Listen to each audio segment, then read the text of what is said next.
السلام عليكم ورحمة الله. وعليكم السلام. كيف الحال؟ अच्छा अच्छा مدينة كويس. مدينة كويس. مكة كويس. مكة مكة كويس. كويس. تقبل الله. ইসলামের ইতিহাসে প্রথম حبيبي يا জুমার حبيبي. কোথায় আদায় হয়েছিল يا مبروك يا من. আমরা নাম বলেন না রে।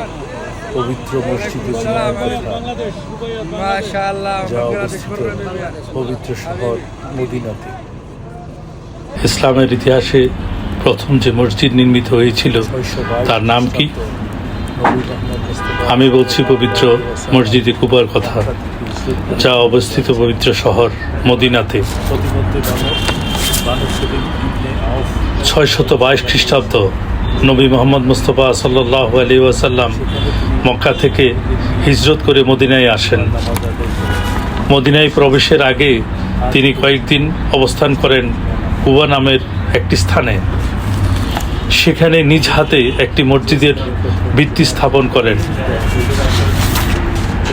এটাই ছিল ইসলামের প্রথম মসজিদ। ভাবুন তো, যে জায়গায় রাসূল সাল্লাল্লাহু আলাইহি ওয়াসাল্লাম নিজ হাতে ইট বসিয়েছেন, যে মসজিদে তাকওয়ার ভিত্তির উপর দাঁড়িয়ে কোরআনে এসেছে তাকওয়ার উপর প্রতিষ্ঠিত মসজিদ। এটি মসজিদে কুবার কথা। হাদিসে এসেছে, যে ব্যক্তি ওযু করে এখানে এসে 2 রাকাত নামাজ পড়বে সে একটি উমরা সওয়াব পাবে। রাসূল সাল্লাল্লাহু আলাইহি ওয়াসাল্লাম প্রতি শনিবার এখানে আসতেন।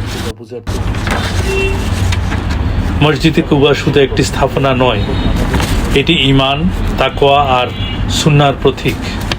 আল্লাহ আমাদেরকে সেখানে নামাজ আদায় করার তৌফিক দান করুন এবং আমাদের ঈমানকে মজবুত রাখুন। আমিন।